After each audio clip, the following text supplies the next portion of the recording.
नमस्कार साथियों, PCS simplify channel पर आपका स्वागत है। जो हम लोग ध्येय आईएएस के टेस्ट कर रहे थे, एक टेस्ट तो मैंने कंप्लीट करा दिया हूँ।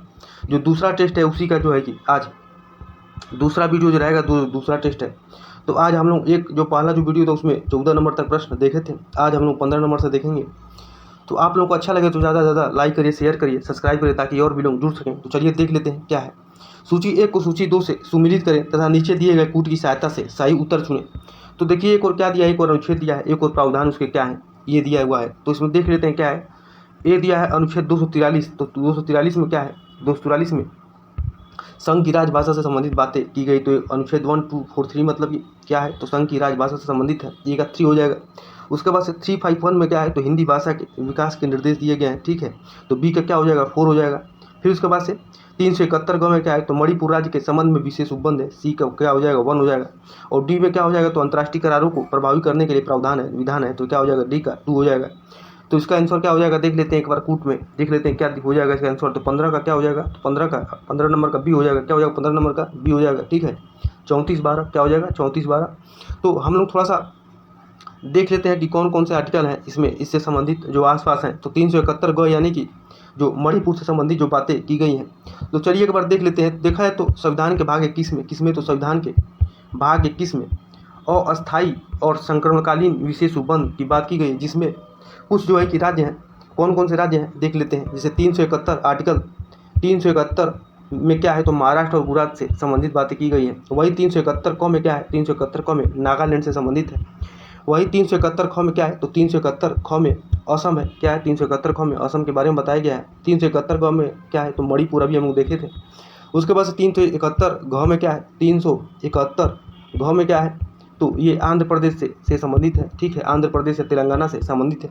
उसके बाद से 371 अंग में क्या है, 371 अंग में क्या है, तो ये आंध्र प्रदेश में केंद्रीय विश्वविद्यालय की बात की गई है, ठीक है। और उसके बाद से 371 चौ में क्या है, 371 चौ में सिक्किम की बात की गई है, 371 चौ में सिक्किम की बात की गई है। 371 छः में क्या है, तो 371 छः में मिजोरम की बात की गई, किसकी, तो मिजोरम की बात की गई है, ठीक है।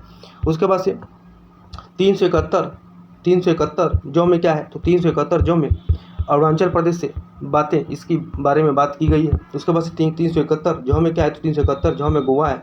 उसके बाद से 371 यहाँ में क्या है, 371 यहाँ में किसकी बात की गई, तो ये कर्नाटक की बात की गई है, ठीक है। और थोड़ा सा जो ये जो 243 दिया है, 243 दिया है, इसे थोड़ा सा नीचे देखें आर्टिकल, तो 239 है। तो 239 में क्या है, तो संघ राज्य क्षेत्रों का प्रशासन के बारे में बताया गया है। वही आर्टिकल 240 में क्या है, तो 240 में कुछ संघ राज्य क्षेत्रों के विनियम बनाने के लिए राष्ट्रपति की शक्ति है। तो 241 में क्या है, 241 में क्या है, तो 241 में आर्टिकल 241 में क्या है, तो संघ राज्य क्षेत्रों के लिए उच्च न्यायालय के बारे में बात किया गया है। वही 242 में क्या है, तो 242 में निश्चित किया गया है, ठीक है, निश्चित है। वही देखें तो 222 में क्या है, आर्टिकल 222 में क्या है, ठीक है, आर्टिकल 222 में क्या है, तो इसमें किसी न्यायाधीश का एक उच्च न्यायालय से दूसरे उच्च न्यायालय में अंतरण की बातें की गई है। 226 आप लोगों को पता ही होगा, ये विशेष रीट के बारे में, उच्च न्यायालय की शक्ति के बारे में बात की गई है। वही 227 में क्या है, तो 227 में सभी न्यायालयों के अधीक्षण की उच्च न्यायालय की शक्ति के बारे में बात की गई है। तो चलिए अब आगे देख लेते हैं, अगला प्रश्न क्या है देख लेते हैं। तो 16 नंबर प्रश्न क्या दिया है देख लेते हैं। संविधान के भाग 5 में संघ की कार्यपालिका का वर्णन किया गया है। निम्नलिखित में से कौन सी संघ की कार्यपालिका में शामिल है, कौन कौन संघ की कार्यपालिका में शामिल है, ये देखना है हम लोग को। तो देखा है तो संविधान के 5 भाग में संघ की कार्यपालिका का वर्णन है, बिल्कुल सही दिया हुआ है। कौन सी संघ कार्यपालिका में शामिल होता है, कौन कौन होते हैं, तो राष्ट्रपति जी हैं, उपराष्ट्रपति हैं, प्रधानमंत्री है, महान्यायवादी है। तो चारों लोग क्या है, संघ की कार्यपालिका में शामिल होते हैं। तो क्या हो जाएगा, 16 का डी हो जाएगा, 16 का डी हो जाएगा। थोड़ा सा हम लोग संविधान के भाग कौन कौन से प्रमुख भाग हैं उसके बारे में जानेंगे। तो देखा है तो भारतीय संविधान में के अनुसार 22 भागों में इसको क्या गया, तो विभाजित किया गया है। वही वर्तमान में देखें तो गणना के दृष्टि से बताएं तो 25 कुल कितने भाग हैं, तो 25 कुल भाग हैं। कौन कौन से हैं देख लेते हैं। तो पहले भाग में किसकी बात की गई, तो पहले भाग में संघ और उसके राज्य क्षेत्र के बारे में बात की गई, संघ और उसके राज्य क्षेत्र के बारे में बात की गई। वीडियो थोड़ा सा लंबा रहेगा लेकिन क्वालिटी भरपूर मिलेगी और आप लोगों का अच्छा खासा रिवीजन हो जाएगा। टेस्ट कराने का मकसद केवल प्रश्न को देखना नहीं है, उससे संबंधित जो है कि और भी जो पॉइंट है उसके बारे में भी बात करना होता है। तो और वही दूसरे में क्या है, तो संविधान के भाग दूसरे में क्या है, नागरिकता की बात की गई है। वही तीसरे में क्या है, तो मौलिक अधिकार से संबंधित बातें की गई हैं। और वही चौथे भाग में क्या है, तो राज्य के नीति निषेध तत्व है। वही 4 क में क्या है, तो 4 क में मौलिक कर्तव्य है। 5 में क्या है, तो संघ है, क्या है 5 में क्या है, संघ अभी हम लोग देखे हैं। वही 6 में क्या है तो राज्य की बात की गई संविधान के भाग में, 6 में क्या है तो राज्य है। उसके बाद से 7वें में क्या है तो 7वें में निर्देशित है। 8वें में क्या है तो संघ राज्य क्षेत्र के बारे में बातें की गई हैं। 9 में क्या है, 9 में क्या है, 9वें भाग में क्या है तो पंचायत से बातें की गई, पंचायतें संबंधित। 9 क में क्या है तो 9 क में नगर पालिकाएँ हैं। 9 ख में क्या है तो सहकारी समिति है, ठीक है। भाग 10 में क्या है, भाग 10 में अनुसूचित और जनजाति क्षेत्र से संबंधित है। भाग 11 में क्या है, संघ एवं राज्यों के बीच संबंध है, क्या है, संघ एवं राज्यों के बीच संबंध है। 12 में क्या है तो 12 में वित्त संपत्ति समुदाय और वाद के बारे में की गई है बात। 13 में क्या है तो भारत के राज्य क्षेत्र के भीतर व्यापार वाणिज्य और समागम की बात की गई है। 14 में क्या है तो 14 में संघ और राज्यों के अधीन सेवाएं हैं। 14 में क्या है तो संघ और राज्यों के अधीन सेवाएं हैं। उसके बाद से 15 में क्या है तो 15 में अधिकरण है, क्या है 14 का में क्या है तो अधिकरण है। 15 में क्या है तो 15 में निर्वाचन है, क्या है 15 में निर्वाचन है। 16 में क्या है तो 16 में कुछ वर्गों के संबंध में विशेष उपबंध है। 17 में क्या है तो 17 में राजभाषा से संबंधित बातें की गई हैं। 18 में क्या है तो 18 में आपात उपबंध है, ठीक है। 19 में क्या है तो 19 प्रकीर्ण है, ठीक है, 19 प्रकीर्ण है। उसके बाद से देखें तो 19 के बाद से क्या है, 19 के बाद से 20 है। 20 के में क्या है तो संविधान के संशोधन की बात की गई है, जो कहाँ से लिया गया है तो आप लोग जरूर कमेंट करिएगा। और 21 में क्या है, 21 में क्या है तो 21 में अस्थायी असंक्रमणकालीन और विशेष उपबंध है, जो कुछ विशेष राज्यों के बारे में बात किया है। 22 में क्या है तो 22 में संक्षिप्त नाम प्रारंभ हिंदी में प्राधिकृत पाठ के बारे में और निरसन के बारे में बात की गई, किसमें तो संविधान के भाग 22 में, ठीक है। अब आगे देख लेते हैं क्या है प्रश्न। 17 नंबर देख लेते हैं क्या दिया हुआ है। 17 नंबर प्रश्न देखें तो क्या है, दल बदल से संबंधित निम्न कथनों पर विचार कीजिए। दल बदल उत्पन्न निहरता संबंधी प्रश्नों का निर्णय सदन का अध्यक्ष करता है, ये बिल्कुल सही दिया हुआ है। इसमें क्या देखना है तो कौन सा कथन सही है। अध्यक्ष द्वारा लिया गया निर्णय अंतिम होता है और इसे किसी न्यायालय में चुनौती नहीं दी जा सकती है, गलत दिया हुआ है, ठीक है। तो क्या हो जाएगा, कौन से इसमें सही होगा तो 17 का ये हो जाएगा। क्यों हो जाएगा, क्योंकि 1992 में क्या हुआ, 1992 में जो कि होलोहन मामले में क्या हुआ, 1992 में तो उच्चतम न्यायालय ने यह उपबंध किया कि इसको क्या किया तो असंवैधानिक घोषित कर दिया। वही उच्चतम न्यायालय तथा उच्च न्यायालय के अधिकार क्षेत्र से बाहर जाने का ये क्या है तो प्रयत्न किया गया। इसलिए क्या है तो इसके अध्यक्ष के निर्णय की क्या हो जाता है तो अंतिम चुनौती इसमें दी जा सकती है। इसमें क्या दिया है तो नहीं दी जा सकती है, ठीक है। इसलिए क्या हो जाएगा, दूसरा गलत हो जाएगा। आगे देख लेते हैं 18 नंबर प्रश्न क्या है। 18 नंबर प्रश्न क्या है कि निम्न युगों में से कौन सा एक सही सुमेलित नहीं है। इसमें क्या देखना है तो एक और संविधान के भाग है, एक और क्या है प्रावधान है उसके, ठीक है। तो भाग के बारे में हम लोग ऊपर देखे हैं, ऊपर हम लोगों का रिवीजन हो चुका है। तो 9 ख में क्या है, 9 ख में क्या है तो अभी लोग देखे हैं 9 ख में क्या है तो 9 ख में सहकारी समितियों से संबंधित है, बिल्कुल सही दिया हुआ है। 14 क में क्या है तो संघ और राज्यों के अधीन सेवाएं हैं, ठीक है। 14 क में क्या है तो संघ और राज्यों के अधीन सेवाएं, ये भी सही दिया हुआ है। भाग 8 में क्या है तो भाग 8 में संघ राज्य क्षेत्र से संबंधित है। वही भाग 19 में क्या है तो भाग 19 में ये प्रकीर्ण से संबंधित है, प्रकीर्ण से संबंधित है। तो कौन सा इसमें सही सुमेलित नहीं है तो 18 क्या हो जाएगा, बी हो जाएगा। क्योंकि 18 बी में क्या है, भाग 14 क में क्या कहा गया है तो भाग 14 क में अधिकरण की बातें की गई, किसमें तो अधिकरण की बातें की गई, ट्रिब्यूनल की बातें की गई, इसलिए क्या है ये गलत दिया हुआ है, ठीक है। 14 क में क्या है तो 14 क में इसमें क्या दिया, भाग 14 दिया है, इसमें क्या दिया संघ और राज्यों के अधीन सेवाएं, ये गलत दिया हुआ है। क्योंकि भाग 14 में क्या है, भाग 14 में संघ और राज्यों के अधीन सेवाएं हैं। 14 क में क्या है तो अधिकरण है, ठीक है, मैंने गलत बोल दिया था, सॉरी। अब आगे देख लेते हैं क्या है प्रश्न। 19 नंबर प्रश्न देख लेते हैं क्या दिया है। नीचे 2 कथन दिए गए जिनमें से एक को कथन ए और दूसरे को कारण आर कहा गया है। अभिकथन है, संसदीय सरकार को उत्तरदायी सरकार के नाम से भी जाना जाता है। संसदीय व्यवस्था में विधायिका अपने कार्यों तथा नीतियों के लिए कार्यपालिका के प्रति उत्तरदायी होता है। तो इसमें क्या करना है, नीचे दिए कूट के सही उत्तर का चयन कीजिए। क्या करना है, इसमें सही उत्तर को देखना है। तो बता दें, संसदीय सरकार को उत्तरदायी सरकार के नाम से भी जाना जाता है, ये बिल्कुल सही दिया हुआ है। वही संसदीय व्यवस्था में विधायिका अपने कार्यों तथा नीतियों के लिए कार्यपालिका के प्रति उत्तरदायी होता है। तो ये क्या दिया हुआ है, ये गलत दिया हुआ है। क्योंकि संसदीय व्यवस्था में जो संसदीय सरकार होती है वो उत्तरदायी सरकार के भी नाम से जाना जाता है। तो यहाँ तक तो सही दिया हुआ है। वही कार्यपालिका में क्या होता है तो कार्यपालिका अपनी नीतियों एवं कार्यों के लिए क्या करता है तो विधायिका के प्रति, किसके प्रति तो विधायिका के प्रति उत्तरदायी होता है, ठीक है। विधायिका के प्रति उत्तरदायी होता है, न कि कार्यपालिका के प्रति। किसके प्रति तो विधायिका के प्रति उत्तरदायी होता है, इसलिए क्या हो जाएगा, ये गलत हो जाएगा। तो इसलिए 19 क्या हो जाएगा, 19 का सी हो जाएगा। क्या हो जाएगा, 19 का सी हो जाएगा, क्योंकि ये सही है, आर क्या है तो गलत है, ठीक है। अब आगे देख लेते हैं क्या है प्रश्न। प्रश्न है कि मंत्रिमंडलीय समितियों के संबंध में दिए कथनों पर विचार कीजिए तथा सत्य कथन चुनें। मंत्रिमंडलीय समितियां संवैधानिक हैं। संसदीय मामलों के मंत्रिमंडलीय समिति संसद में सरकार की भूमिका एवं कार्यों को देखती है। तो देखें तो जो मंत्रिमंडलीय समितियां हैं वो संवैधानिक न होकर क्या होती हैं तो ये संविधानोत्तर क्या करना, इसमें संविधानोत्तर होती हैं, क्या है, संविधानेतर होती हैं, अर्थात इनका क्या होता है, तो इनका कहीं भी संविधान में उल्लेख नहीं है। इस प्रकार क्या है, ये संवैधानिक दिया हुआ है, गलत दिया हुआ है, ठीक है। और संसदीय मामलों के मंत्रिमंडलीय समिति संसद में सरकार की भूमिका और कार्यों को देखती है, बिल्कुल सही दिया हुआ, तो इसलिए क्या हो जाएगा, 20 का बी हो जाएगा, पहला कथन क्या हो जाएगा, गलत हो जाएगा। अब आगे देख लेते हैं क्या है प्रश्न। प्रश्न है कि 21 नंबर देख लेते हैं, निम्नलिखित में से कौन सा कथन सही नहीं है। मई 1949 ईस्वी में राष्ट्रमंडल में भारत की सदस्यता का सत्यापन किया गया, तो ये सही दिया हुआ है, ठीक है, ये सही है, यहाँ तक तो सही है। 22 जुलाई 1947 को राष्ट्रीय ध्वज को अपनाया गया, ये भी सही दिया हुआ है। 24 जनवरी 1950 को राष्ट्रीय गान को अपनाया गया, ये भी सही दिया हुआ है। वही 26 जनवरी 1950 को डॉक्टर राजेंद्र प्रसाद को भारत के पहले राष्ट्रपति के रूप में चुना गया, तो ये क्या है, ये गलत दिया हुआ है, क्योंकि 26 जनवरी को नहीं बल्कि कब, तो 24 जनवरी 1950 को क्या किया गया, तो राजेंद्र प्रसाद जी को भारत के पहले राष्ट्रपति के रूप में चुना गया था, तो कब, तो 24 जनवरी 1950 को, इसलिए क्या हो जाएगा, ये गलत हो जाएगा, बाकी सब सही दिया हुआ है। अब आगे देख लेते हैं क्या है प्रश्न। प्रश्न है कि नीचे दो कथन दिए गए हैं, जिनमें से एक को कथन ए और दूसरे को कारण आर कहा गया है। मुख्यमंत्री राज्य सरकार के किसी भी मंत्री को बर्खास्त कर सकता है। कारण दिया है, मुख्यमंत्री राज्य मंत्रिपरिषद का प्रमुख होता है। नीचे दिए कूट से सही उत्तर को चुनिए, तो देखें तो मुख्यमंत्री राज्य सरकार किसी भी मंत्री को बर्खास्त कर सकता है, ये गलत दिया हुआ है।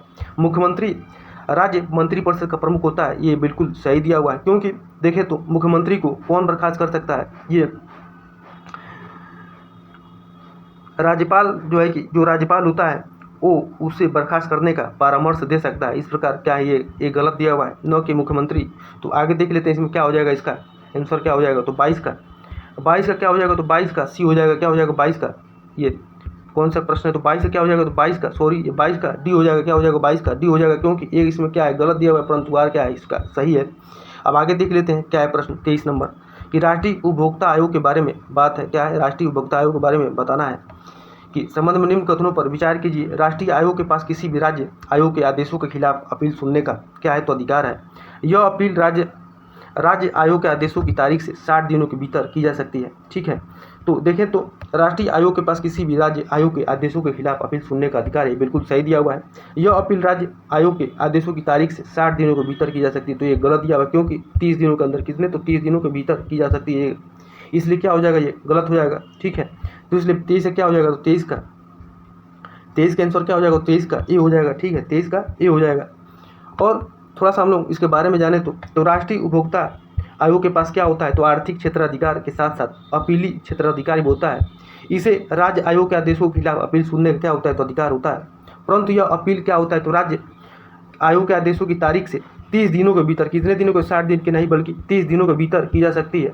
परंतु विशेष जो परिस्थिति जब बनती है तो उस समय आयोग क्या करता है, तो समय के भीतर ही, जो एक समय होता है उसके भीतर ही क्या करना है, तो अपील दायर नहीं करने के पर्याप्त कारण होते हैं, और 30 दिनों के भीतर क्या होता है, तो समाप्ति के लिए यह अपील पर भी विचार कर सकता है। इस प्रकार क्या हो जाएगा, ये कथन एक सही हो जाएगा, कारण जो है कि जो दूसरा जो दिया है ये गलत दिया हुआ है, ठीक है, तो ये हो जाएगा। अब आगे देख लेते हैं क्या है प्रश्न 24 नंबर प्रश्न देख लेते हैं क्या है। नीचे दो कथन दिए गए हैं, जिनमें से एक को कथन ए और दूसरे को कारण आर कहा गया है। वायुमंडल का निचला भाग जिसकी बाहरी सीमा 80 से 88 किलोमीटर तक निर्धारित की गई है, तो सममंडल कहा जाता है, तो ये बिल्कुल सही दिया हुआ है, क्योंकि इनमें गैसों के अनुपात में परिवर्तन नहीं होता, ये भी सही दिया हुआ। तो 24 क्या हो जाएगा, 24 का ए हो जाएगा, क्या हो जाएगा 24 का ए हो जाएगा, 24 क्या हो जाएगा आंसर ए हो जाएगा। तो देखें तो वायुमंडल को सममंडल और विषममंडल में विभाजित किया जा सकता है, सममंडल और विषममंडल में विभाजित किया जा सकता है। और वायुमंडल का निचला जो भाग होता है जिसकी बाहरी सीमा 80 से 88 किलोमीटर तक होती है, जिसे हम लोग क्या कहते हैं, जिसमें क्या क्या होते हैं, तो क्षोभ मंडल है, ठीक है, क्षोभ मंडल है, उसके बाद से क्षोभ मंडल है, फिर समताप मंडल है, फिर मध्य मंडल है, फिर आयन मंडल। देखें तो इस तरह से ऊपर नीचे से ऊपर देखें तो क्षोभ मंडल है, उसके बाद से समताप मंडल है, फिर मध्य मंडल है, फिर आयन मंडल है, ठीक है, फिर बाहरी मंडल है। तो देखें तो इसमें शामिल होता है। और वही अगर जो रासायनिक दृष्टिकोण से देखें तो इसमें इस मंडल को सममंडल भी कहा जाता है, क्योंकि इनमें जो गैस होते हैं उनमें परिवर्तन नहीं होता है, ठीक है, क्या इसलिए दोनों कथन और कारण दोनों सही हैं। अब आगे देख लेते हैं क्या है प्रश्न 25 नंबर प्रश्न क्या है। कनाडा के शहर टोरंटो के संबंध में दिए गए कथनों पर विचार कीजिए और सही कथन चुनें। टोरंटो कनाडा का दूसरा सबसे बड़ा नगर है। यह कागज और लुगदी निर्माण उद्योग का प्रमुख केंद्र है, ठीक है। तो क्या है देखना इसमें कौन से सही कथन है, तो इसमें नौ क्या हो जाएगा 25 का डी हो जाएगा, नौ तो पहला नौ तो दूसरा, क्योंकि जो कनाडा जो है टोरंटो का जो कनाडा है ये सबसे बड़ा नगर है, ठीक है। और ये किस लिए जाना जाता है, तो यहाँ पे देखें तो इंजीनियरिंग और वाहन उद्योग के लिए फेमस, इसलिए क्या हो जाएगा 25 का डी हो जाएगा। ठीक है, अब आगे देख लेते हैं क्या है प्रश्न। 26 नंबर प्रश्न क्या है देख लेते हैं कि निम्नलिखित में से किस क्षेत्र को श्वेत निवासियों की कब्र कहा जाता है। ए दिया है एशिया के पूर्वी द्वीप समूह को, बी दिया है गिनी तट को, सी दिया है बिस्के की खाड़ी को क्षेत्र को, डी दिया इनमें से कोई नहीं। तो श्वेत निवासियों की कब्र किसे कहा जाता है, तो इसे गिनी तट को क्या कहा जाता है, तो श्वेत निवासियों की कब्र कहा जाता है। अब आगे देख लेते हैं क्या है प्रश्न। प्रश्न है कि निम्नलिखित में से कौन सा कथन क्या है सही नहीं है। पुनपुन नदी सोन नदी की सहायक नदी है, ये बिल्कुल सही दिया हुआ है। ठीक है, बराकर नदी दामोदर नदी की सहायक नदी है, ये भी सही दिया हुआ है। वही खरकाई नदी ब्रह्माणी नदी की सहायक नदी है, ये क्या है, ये गलत दिया हुआ है। ठीक है, ये गलत दिया हुआ है। और हेमवती नदी कावेरी नदी की सहायक नदी है, तो ये सही दिया हुआ है। वही जो खरकाई नदी है इसके बारे में जान ले, तो ये क्या है, ये स्वर्णरेखा नदी की प्रमुख सहायक नदी है। किसकी, तो स्वर्णरेखा नदी की। जबकि ब्राह्मणी नदी की सहायक नदियाँ कौन कौन सी है, तो वही ब्राह्मणी नदी की सहायक नदियाँ कौन कौन सी है देख लें। तो पूरा है, कौन सा है, पूरा है। ठीक है, संकीर्ण है और टिकरा, ये सब क्या है, तो ब्राह्मणी नदी की सहायक नदियाँ हैं। ठीक है, अब आगे देख लेते हैं क्या है प्रश्न। 28 नंबर प्रश्न देख लेते हैं। निम्नलिखित युगों में से कौन सा एक सही सुमेलित नहीं है। क्रोमियम ये शीर्ष उत्पादक देश, एक और क्या है खनिज है, एक और शीर्ष उत्पादक देश है। तो क्रोमियम कजाकिस्तान में ये सही दिया हुआ है। तांबा चिली में भी सही दिया हुआ है। जिंक दिया है ऑस्ट्रेलिया में, ये भी सही दिया हुआ। टंगस्टन रूस में दिया है, नहीं टंगस्टन में कहाँ पर, तो चीन में। कहाँ पर, तो चीन में। ठीक है, चीन में। जो आंकड़े जो होंगे आए होंगे वो हम लोग इस चैनल पर करा दिया जाएगा। ठीक है, उसके लिए एक सेपरेट वीडियो आप लोगों को दे दिया जाएगा। अब आगे देख लेते हैं क्या है प्रश्न। प्रश्न है कि अफ्रीका महाद्वीप के विभिन्न देशों के समूह में किन देशों का समूह हिंद महासागर के तटीय राष्ट्र हैं। किनके, तो हिंद महासागर के तटीय राष्ट्र हैं।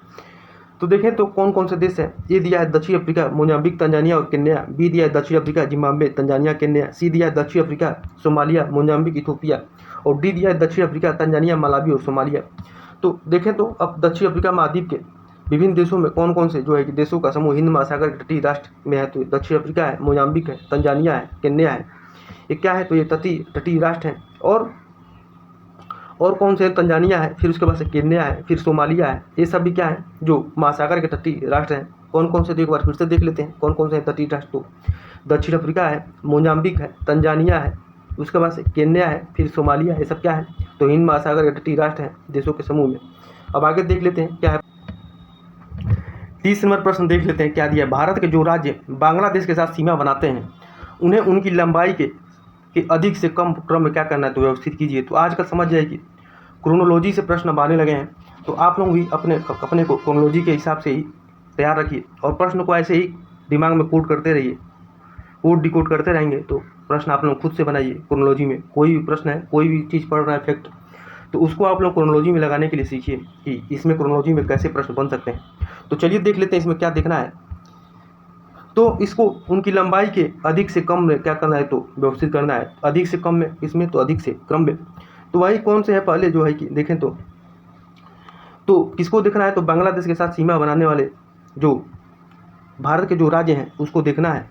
तो सबसे पहले देखें तो पश्चिम बंगाल हो जाएगा, क्योंकि पश्चिम बंगाल की जो लंबाई लगती है पश्चिम बंगाल और बांग्लादेश से, तो 2216.7 किलोमीटर की लंबाई लगती है। उसके बाद से पश्चिम बंगाल के बाद से त्रिपुरा। ठीक है, त्रिपुरा कितना, तो 856 कितना, तो 856। और वही मेघालय का देखें तो 443। ठीक है, 443 किलोमीटर। मिजोरम का 318 किलोमीटर और असम का 263 किलोमीटर। असम क्या हो जाएगा, लास्ट में आ जाएगा। तो देख लेते हैं क्या है। पहले पश्चिम बंगाल क्या हो जाएगा, पहले पश्चिम बंगाल, उसके बाद से त्रिपुरा। तो देखते हैं 3-5 पश्चिम बंगाल त्रिपुरा, उसके बाद से 4 क्या हो जाएगा, 4 जो है कि 3-5 के बाद से 4 लास्ट में आएगा, क्योंकि असम का सबसे छोटा लगता है, तो 263 किलोमीटर। ठीक है, तो इसी में दिया है 3-5, तो ये क्या हो जाएगा, ये सी हो जाएगा। क्या हो जाएगा इसका, 30 का सी हो जाएगा। अब आगे देख लेते हैं क्या है प्रश्न। सूची 1 को सूची 2 से सुमिलित करें। नीचे दिए गए कथन को कूट की सहायता से सही उत्तर चुनिए। एक और क्या है, यूरेनियम केंद्र दिया है, एक और क्या दिया है, तो उसकी अवस्थिति दिया है। तो देख लेते हैं क्या है। तो एक और क्या दिया है, तो यूरेनियम केंद्र दिया है, एक और क्या दिया है, तो अवस्थिति दिया है। तो तुरामाडी ये कहाँ पर पाया जाता है, तो ये तुरामाडी जो है कि ये कहाँ पर है, तो झारखंड में। कहाँ पर है, झारखंड में। ठीक है, झारखंड में। गोगी कहाँ पर है, तो कर्नाटक में। लंबापुर कहाँ पर है, तो लंबापुर आपका तेलंगाना में। कहाँ पर, तेलंगाना में। वही दोमईसाल कहाँ पर है, तो मेघालय में। तो डी का 4 देखते हैं किसमें क्या है। डी का 4 सब में दिया है। उसके बाद से तुरामाडी हम लोग देखें तो कहाँ पर, झारखंड में। तो एक क्या हो जाएगा, ए का 2 हो जाएगा। क्या हो जाएगा, ए का 2 हो जाएगा, ए का 2 हो जाएगा। ठीक है, फिर उसके बाद गोगी कर्नाटक में, तो ए का 2 बी का 3, ए का 2 बी का 3। उसके बाद से क्या हो जाएगा, डी का 4 हो जाएगा, तो ए का 2 बी का 3 हो जाएगा। तो ये किस में मिल रहा है, तो ये बी में मिल रहा है। किस में, तो बी में मिल रहा है। टी से क्या हो जाएगा, बी हो जाएगा। अब आगे देख लेते हैं क्या है प्रश्न। एक और क्या देखना है, तो निम्नलिखित युगों में कौन सा एक्साई सुमेलित नहीं है, ये देखना है। तो कीलावेलू झील ये कहाँ पर है, तो कीलावेलू झील ये कहाँ पर है, तो ये तमिलनाडु में है। कहाँ पर है, इसमें दिया है तमिलनाडु दिया है। तो वही कीलावेलू झील कहाँ पर है, तो ये तमिलनाडु में है, ये सही दिया हुआ है। ठीक है, नक्की झील कहाँ पर है, तो नक्की झील ये कहाँ पर है, तो राजस्थान में है। ये कहाँ पर है, तो राजस्थान में है। वही पुलकर झील कहाँ पर है, तमिलनाडु में है। पुलकर झील कहाँ पर है, तो ये तमिलनाडु में है। सॉरी, ये पुलकर झील कहाँ पर है, तो आंध्र प्रदेश में है। कहाँ पर है, आंध्र प्रदेश में है। वही चंदूबी झील कहाँ पर है, तो चंदूबी झील आपका, सॉरी फिर से एक बार देख लेते हैं क्या है इसमें, कौन सा इसमें सही सुमेलित नहीं है, ये देखना है। तो कीलावेलू झील ये क्या है, सही सुमेलित है। सॉरी, कौन सा इसमें सही सुमेलित है ये देखना है। तो कीलावेलू झील तमिलनाडु में है, ये बिल्कुल सही दिया हुआ है। चंदूपू झील कहाँ पर है, तो ये असम में है। कहाँ पर है, असम में है, न कि मेघालय में। वही पुलकर झील कहाँ पर है, तो पुलकर झील आंध्र प्रदेश में। वही नक्की झील कहाँ पर है, तो नक्की झील राजस्थान में है। तो इसमें कौन सा एक सही सुमेलित है, तो ये इसका हो जाएगा क्या, क्योंकि कीलावेलू झील कहाँ पर है, तमिलनाडु में है। बाकी सब क्या दिया है, तो गलत दिया हुआ है। तो थोड़ा सा एक बार हम लोग झील के बारे में जान लेते हैं, कौन कौन सी झील कहाँ पर है। उलर झील कहाँ पर है, तो उलर झील आपका जम्मू कश्मीर में है। डल झील भी कहाँ पर है, तो डल झील भी जम्मू कश्मीर में है। जानसर झील कहाँ पर है, तो जानसर झील भी जम्मू कश्मीर में है।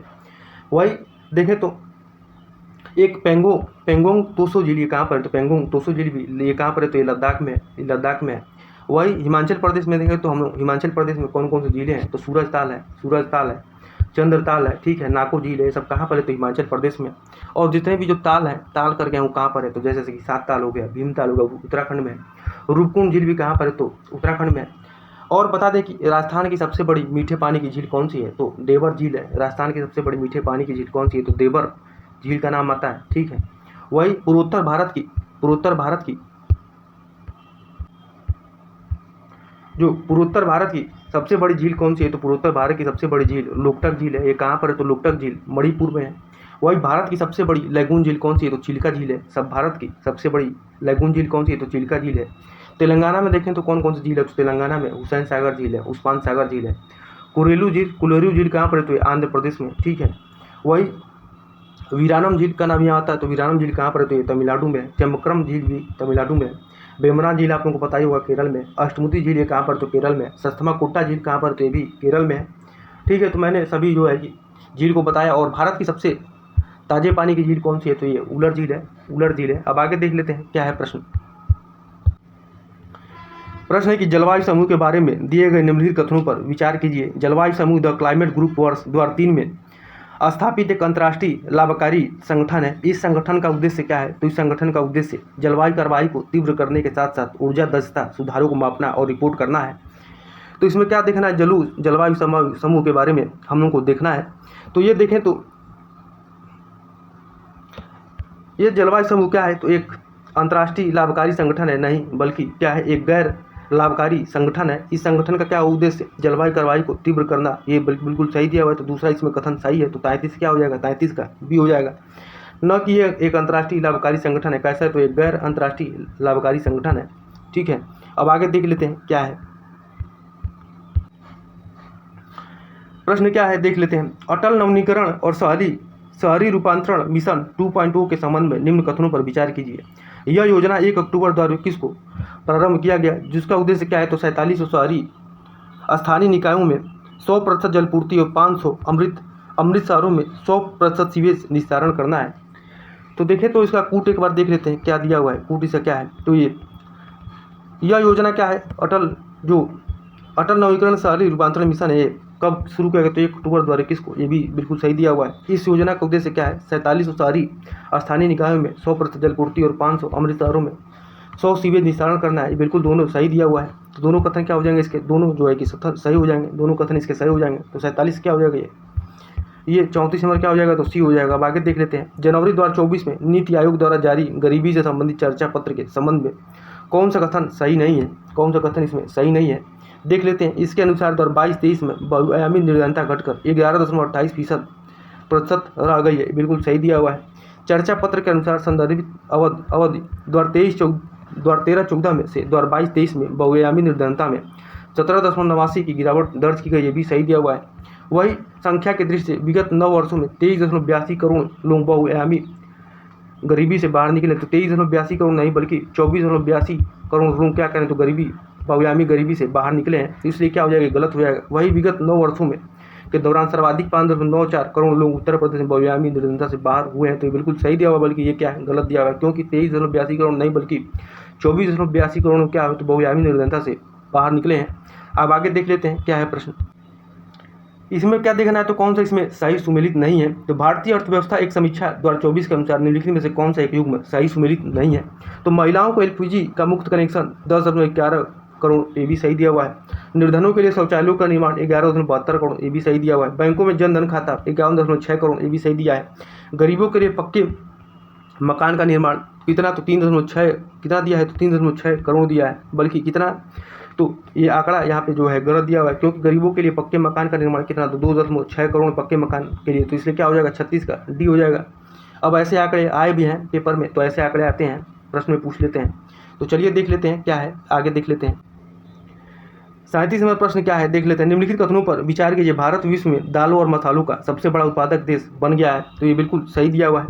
वही भारत विश्व में चाय तथा मछली के उत्पादन में तीसरे स्थान पर पहुंच गया है, तो ये बिल्कुल गलत दिया हुआ है, क्योंकि तीसरे स्थान पर नहीं बल्कि देखें तो इसमें कितना, तो दूसरे स्थान पर है। किसमें, तो इसमें जो है कि चाय तथा मछली के उत्पादन में दूसरे स्थान पर है। अब आगे देख लेते हैं क्या है प्रश्न। तो 37 क्या हो जाएगा, 37 का केवल ए हो जाएगा, 37 का ए हो जाएगा। अब आगे देख लेते हैं क्या दिया है।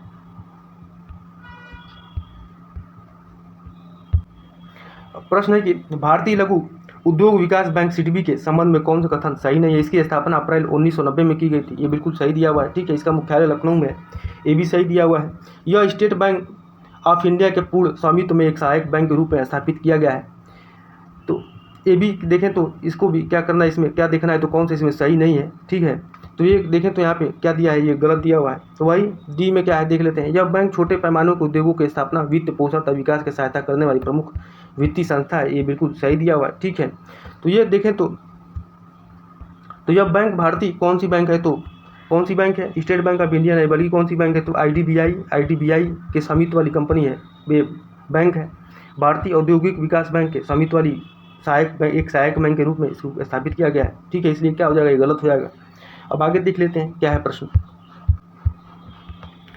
प्रश्न है कि उत्तर प्रदेश बजट 2024-25 के अनुसार निम्न में से किस योजना के सर्वाधिक बजट आवंटित किया गया है। तो किसमें सर्वाधिक बजट आवंटित किया गया है, तो ऐसे प्रश्न देखिए तो पीसीएस जो 2023 हुआ था उसमें प्रश्न आया था, सीधा आंकड़ा पूछ लिया था, तो किसमें ज़्यादा किया गया है। तो आवंटित देखिए तो उत्तर प्रदेश बजट में देखना है तो जल जीवन मिशन में, दीदिया पीएम आवास योजना में, राष्ट्रीय ग्रामीण आजीविका मिशन में, दीदिया स्वच्छ भारत मिशन ग्रामीण में। तो देखें तो किसमें दिया गया अधिक सर्वाधिक बजट का आवंटन हुआ है, तो किसमें हुआ है, जल जीवन मिशन में। किसमें, जल जीवन मिशन में कितना, तो 22,000 करोड़ रुपया इसमें दिया गया है। वही जो पीएम आवास योजना इसमें कितना, तो 2441 करोड़ रुपया। वही स्वच्छ भारत मिशन, किसमें, स्वच्छ भारत मिशन ग्रामीण में 4867 करोड़ रुपये। वही राष्ट्रीय ग्रामीण आजीविका मिशन में कितना, तो 2441 करोड़ रुपये। किसमें, तो ये कितना इसमें किया गया है, तो राष्ट्रीय ग्रामीण आजीविका मिशन में 3695 कितना, तो 3695। एक बार फिर से देख लेते हैं तो देखें तो सर्वाधिक बजट किसमें किया गया, जल जीवन मिशन में कितना, तो 22,000 करोड़ रुपये। फिर उसके बाद से पीएम आवास योजना में कितना, तो 2441 करोड़ रुपये। स्वच्छ भारत मिशन में कितना, तो स्वच्छ भारत मिशन में 4867 करोड़ रुपये। वही ग्रामीण आजीविका मिशन में कितना, तो 3695 कितना, 3695 करोड़ रुपया आवंटन किया गया है। अब आगे देख लेते हैं क्या है प्रश्न। प्रश्न है कि रक्षा मंत्रालय ने फरवरी 2024 को बताया कि स्वदेशी रूप से विकसित ग्रीन प्रोपल्शन सिस्टम ने निर्धारित कक्षा में अपनी कार्य क्षमता का सफलतापूर्वक प्रदर्शन किया है। स्वदेशी ग्रीन प्रोपल्शन सिस्टम के संबंध में निम्न में से कौन सा कथन सही नहीं है। इस सिस्टम को रक्षा अनुसंधान और विकास संगठन डीआरडीओ की प्रौद्योगिकी विकास निधि योजना के तहत विकसित किया गया है, बिल्कुल सही दिया हुआ है। इस परियोजना के लिए बेंगलुरु स्थित स्टार्टअप बेलाट्रिस एरोस्पेस प्राइवेट लिमिटेड को मंजूरी दी गई है, ये भी बिल्कुल सही दिया हुआ है। तीसरा क्या है, सी क्या है, इसमें PSLV C59 के पैलोड पर लॉन्च किया गया था, तो ये बिल्कुल ये क्या है, यहाँ पे ये गलत दिया हुआ है, क्योंकि देखें तो जो PSLV 58 है एक इसके, तो इसमें PSLV क्या दिया है, C59 दिया है, बल्कि PSLV किसमें, तो PSLV जो 58 है उसमें एक पैलोड के रूप में लॉन्च किया गया था, न कि किसमें, न कि जो है कि C59 में। और इस तकनीक के चलते एक ऑर्बिट स्पेस के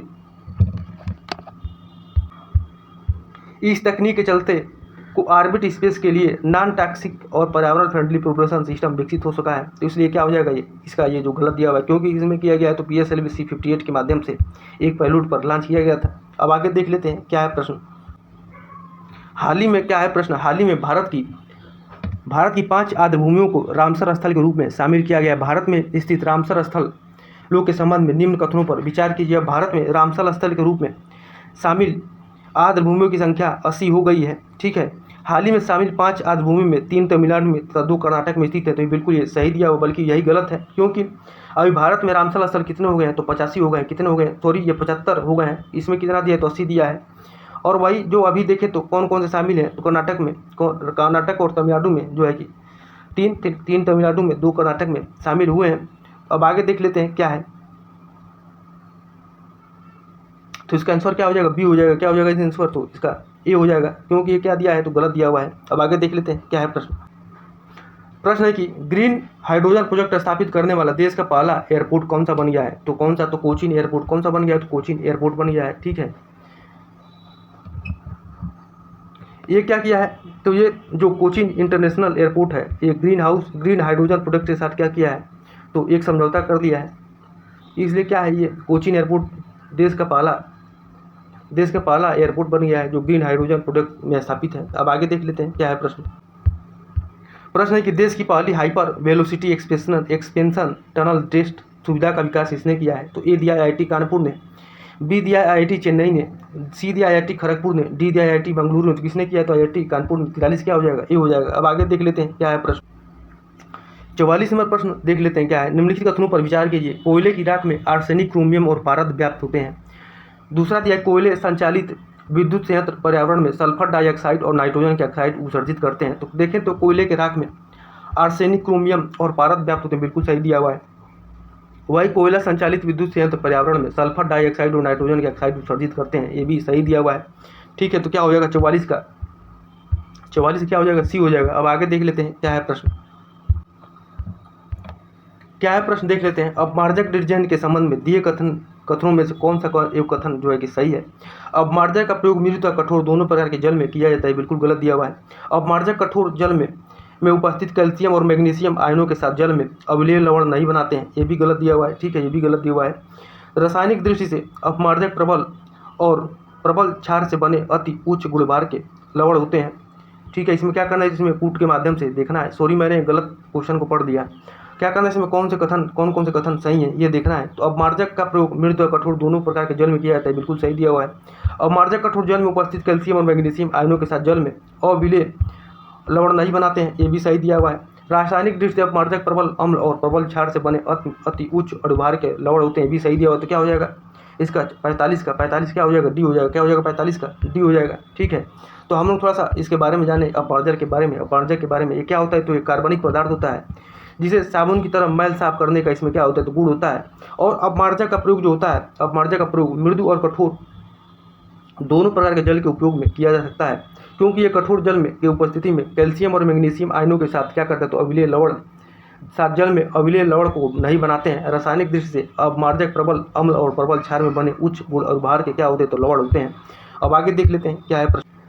तो 46 नंबर प्रश्न क्या दिया है देख लेते हैं। निम्नलिखित कथनों पर विचार कीजिए। रक्त समूह ओ को सर्वदाता कहा जाता है। ओ समूह के रक्त में ए और बी दोनों एंटीजन पाए जाते हैं, जिसके कारण किसी व्यक्ति को देने पर कोई स्कंदन नहीं होता है। तो क्या इसमें देखना है कौन सा कथन सही है। तो रक्त समूह ओ को सर्वदाता कहा जाता है, बिल्कुल सही दिया हुआ है।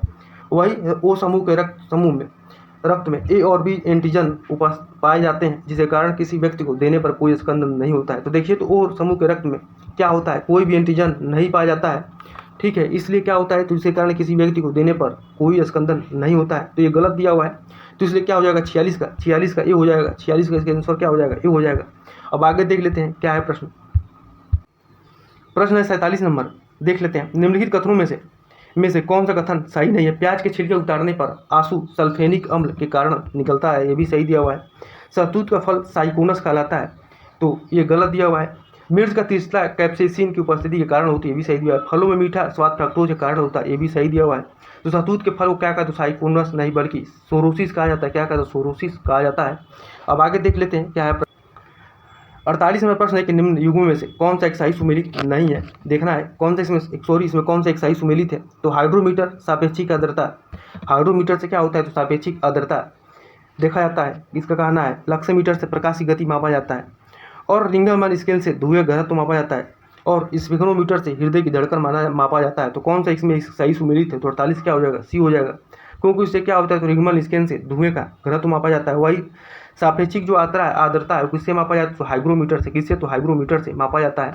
वही प्रकाश की तीव्रता किससे? तो प्रकाश की गति या तीव्रता किससे? तो लक्स मीटर से। किससे? तो लक्स मीटर से। ठीक है, वही धुएं घनत्व तो रिंगमल स्केल से। वही स्पेक्ट्रोमीटर से क्या होता है? तो हृदय की धड़कन, जो हृदय की धड़कन है किससे किसको मापा जाता है? तो स्टेथोस्कोप से मापा जाता है। किससे? तो स्टेथोस्कोप से मापा जाता है। ठीक है, अब आगे देख लेते हैं क्या है प्रश्न। प्रश्न है कि क्या प्रश्न दिया है? नीचे दो कथन दिए गए हैं जिनमें से एक को कथन ए और दूसरे को कारण आर कहा गया है। कार में पीछे के यातायात को देखने के लिए उत्तर दर्पण का प्रयोग किया जाता है।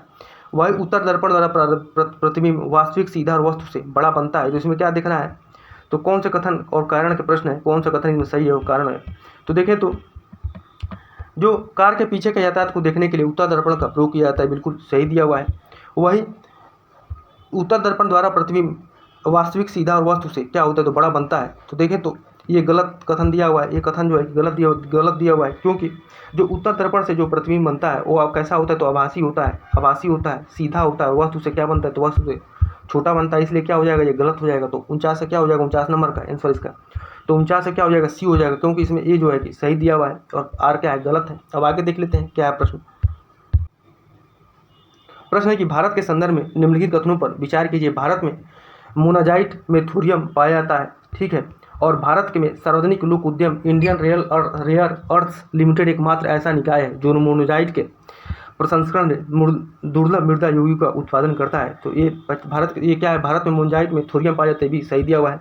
और भारत में सार्वजनिक लोक उद्यम इंडियन रेयर अर्थ्स लिमिटेड एकमात्र ऐसा निकाय है जो मोनाजाइट के प्रसंस्करण से दुर्लभ मृदा यौगिकों का उत्पादन करता है। ये भी सही दिया हुआ है। तो क्या हो जाएगा? 50 का 50 नंबर है, क्या हो जाएगा? सी हो जाएगा। ठीक है, अब हम यहीं पे वीडियो को समाप्त करते हैं, क्योंकि वीडियो लंबा हो जाएगा। तो आप लोगों को जल्दी कल मिलते हैं। तो आज के लिए इतना ही। बहुत बहुत धन्यवाद।